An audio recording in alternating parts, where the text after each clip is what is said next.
Today we're painting these beautiful watercolor cherries. This painting is all about building up layers. It may look like it takes a long time, but if you have a hairdryer or a heat tool nearby, it actually becomes a really enjoyable process. You can watch the cherries slowly come to life, one layer at a time, and that's one of my favorite parts of watercolor. So let's get started. I'm starting with a finished pencil sketch. If you'd like to paint along, you'll find the outline and the full materials list in the description below. I'm starting with permanent alizarin crimson. Let's begin with the cherry on the right. I wet the entire cherry with clean water, avoiding the stem, and then I drop the color around the edges. This is just the first layer, or the base layer, so I'm keeping it quite light. I'm also leaving the highlight almost untouched because our light is coming from the upper left.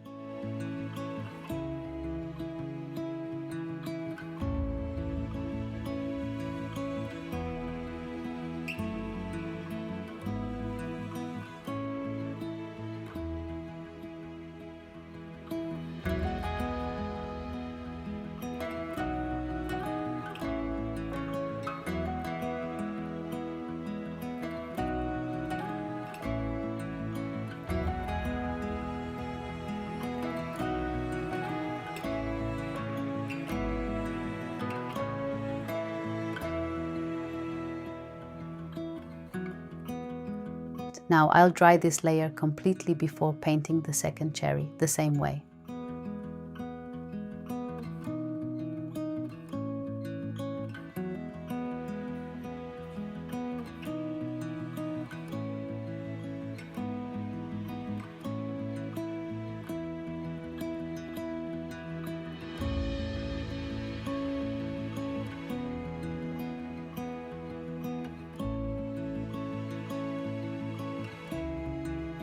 Now I'm using a slightly stronger mix of permanent alizarin crimson. First I paint the little indentation where the stem meets the cherry. I'm working wet on dry here. After placing the color, I soften the edges slightly with a clean damp brush. I like to keep a fairly sharp transition right around the stem because that's where the surface curves down into the little hollow.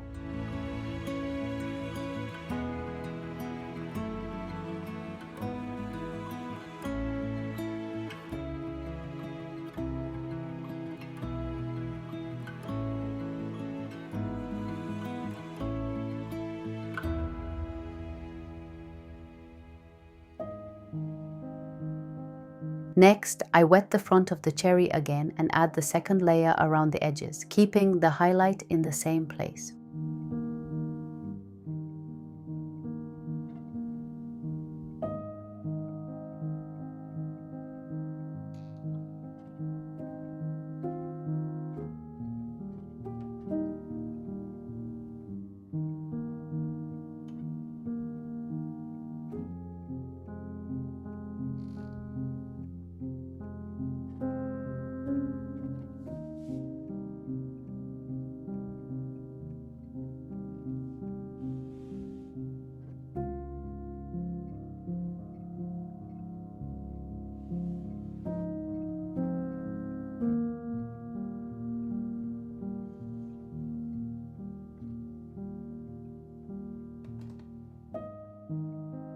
Once this cherry is dry, I'll repeat exactly the same process on the second one.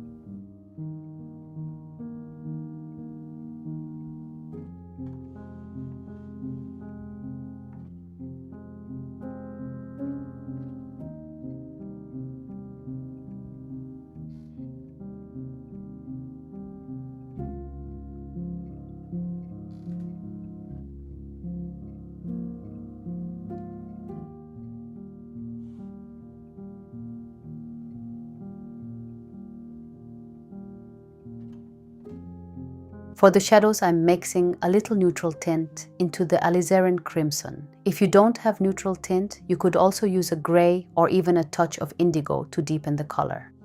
As watercolor dries, it becomes noticeably lighter, So don't be surprised if your cherries suddenly look softer after drying. The paper is completely dry now, so it's ready for another wet on wet layer. I'm using pure alizarin crimson for most of the cherry, but I deepened the shadow areas with my alizarin and neutral tint mixture. This is one reason I enjoy painting on 100% cotton, 300 grams per square meter paper. It handles multiple layers beautifully without the surface starting to break down.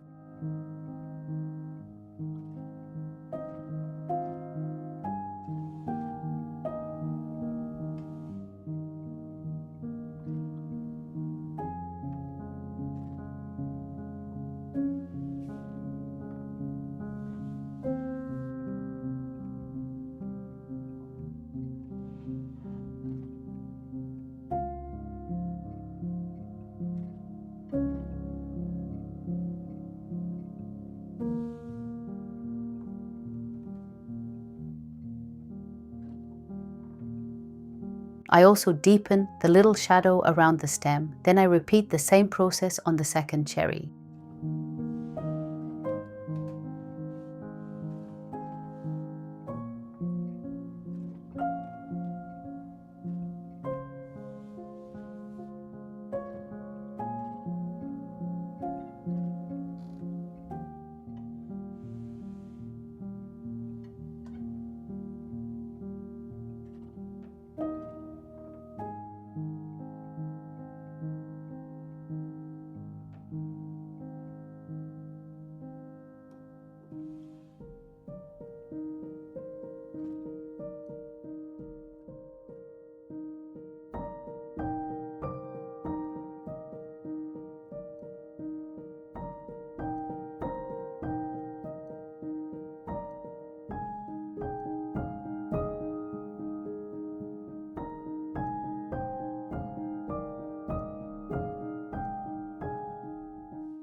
When you're painting several transparent layers like this, having a hairdryer or a heat tool nearby really speeds things up.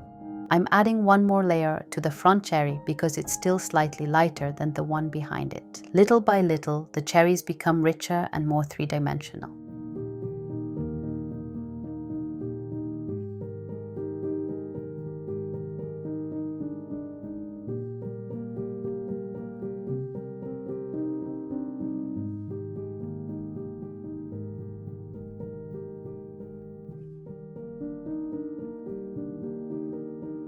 Now let's mix some colors for the stems. I'm using undersea green, yellow ochre, and burnt umber.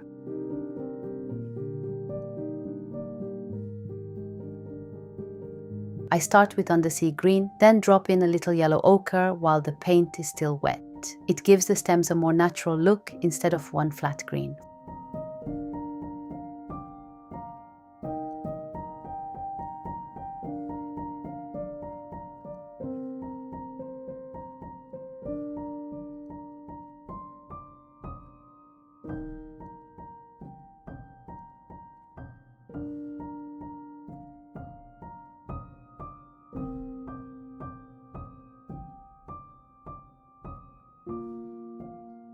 For the brown top section, I begin with yellow ochre and then add burnt umber while leaving a small highlight on the left side where the light is hitting.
Now it's time for the leaf. First, I wet the entire leaf with clean water.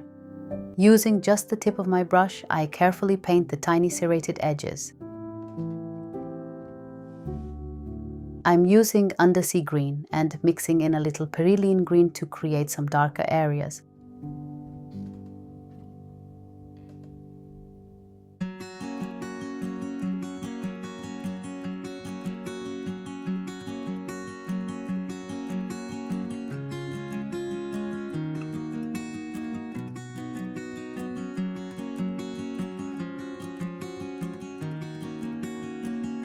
I leave some lighter areas around the center and between the veins to create a bit of texture instead of making the leaf look completely flat. I also keep the edges slightly darker.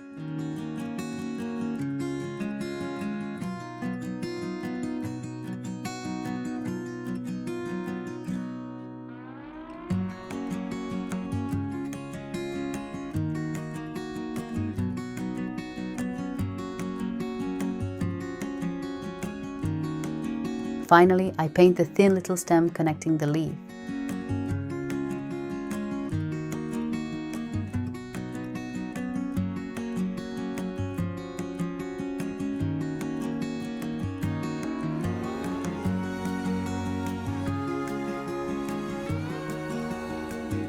Once the leaf is dry, I paint the center vein with a fine line. Then I soften one side slightly with a damp brush so it blends naturally into the leaf.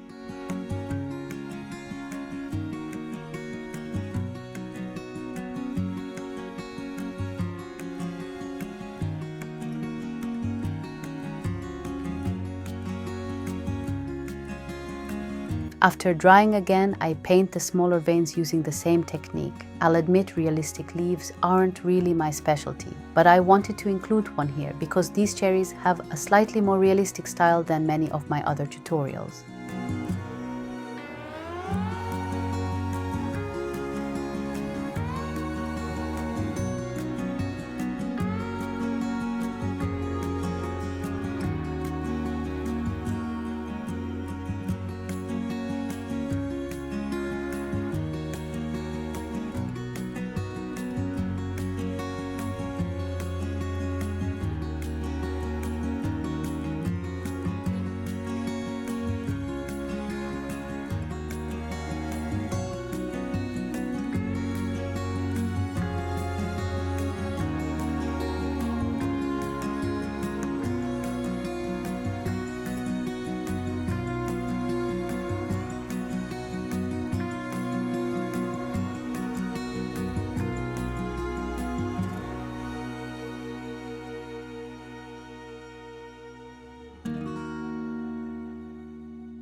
Now comes my favorite part, adding the deepest shadows. I'm working wet on dry on the back cherry, placing the dark mixture along the right side to really emphasize its round shape.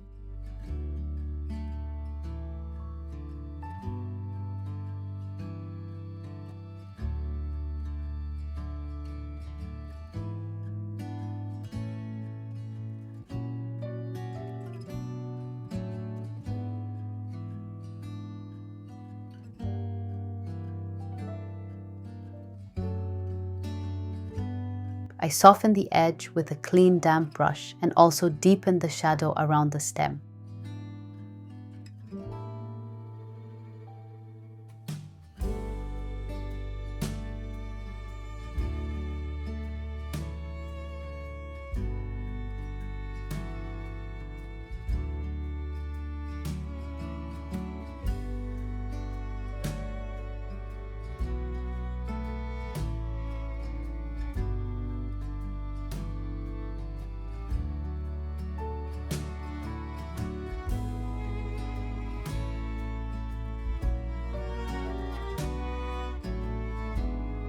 For the front cherry, I switch back to wet on wet. I place the darker mixture mainly on the right side and around the bottom.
The leaf still looks a little too light, so I add more depth along the stem. I also strengthen a few of the veins with a darker mix.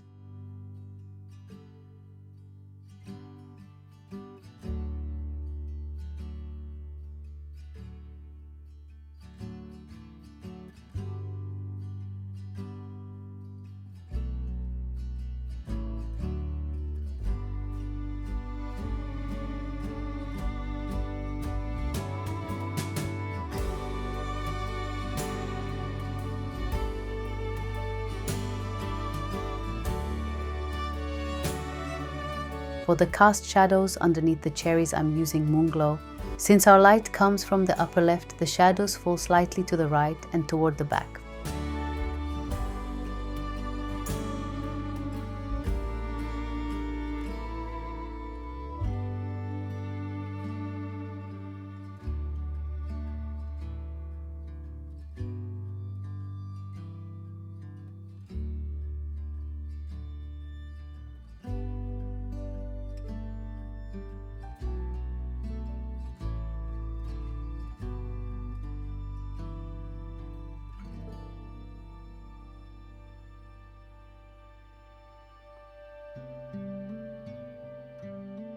Finally, I glaze the leaf with one very light green wash to give it a little extra depth.